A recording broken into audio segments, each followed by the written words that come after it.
Medical services in Hong Kong are ranked among the best in the world because of availability, affordability, and quality. The city's urban population of 7.4 million enjoys universal healthcare. That access to care is part of the reason why Hong Kong people have one of the highest life expectancies in the world, 82.2 years for men and 87.6 years for women. The local system is two-track. On one side, there is the affordable public sector. The government-funded hospital authority annually spends 68.8 billion Hong Kong dollars on its hospitals and medical institutions. That's nearly 8.8 billion US dollars. On the other side, Hong Kong also has an extensive private sector.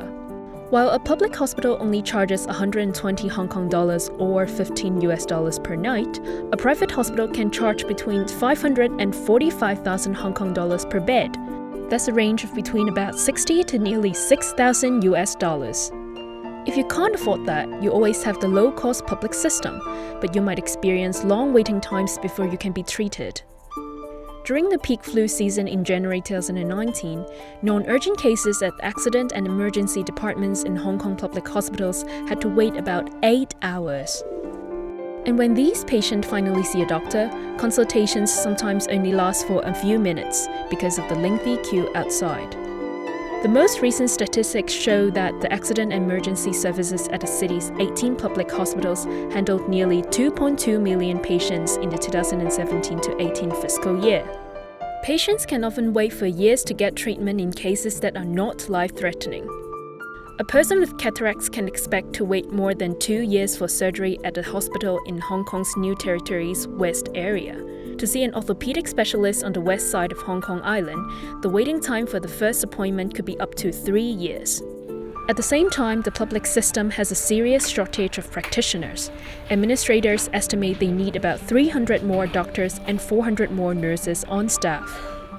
In January 2019, doctors and nurses from public hospitals held rallies to complain about their heavy workload, long work hours, and poor overtime pay.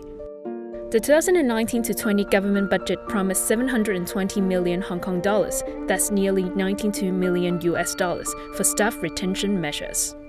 To relieve the staffing shortage, the Medical Council also approved a plan to make it easier for overseas trained doctors to work in the city. Officials have also pursued closer integration of the private and public sectors as a way to relieve some of the stress on Hong Kong's medical infrastructure.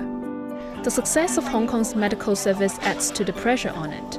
The city's expanding and aging population are the primary users of the public sector and put the most strain on their resources. Another major challenge for the public healthcare system is its relative lack of comfort and privacy.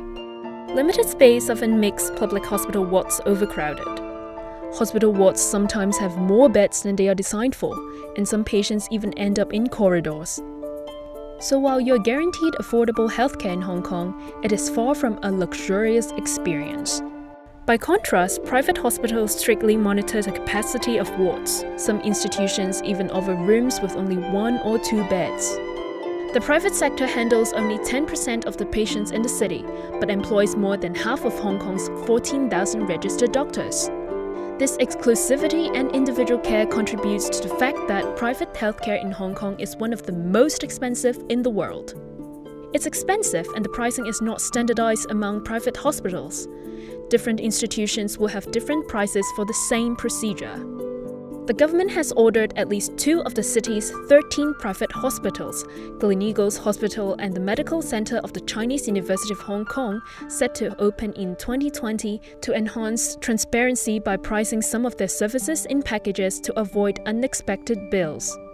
With prices so high and often confusing, many people seek private medical insurance.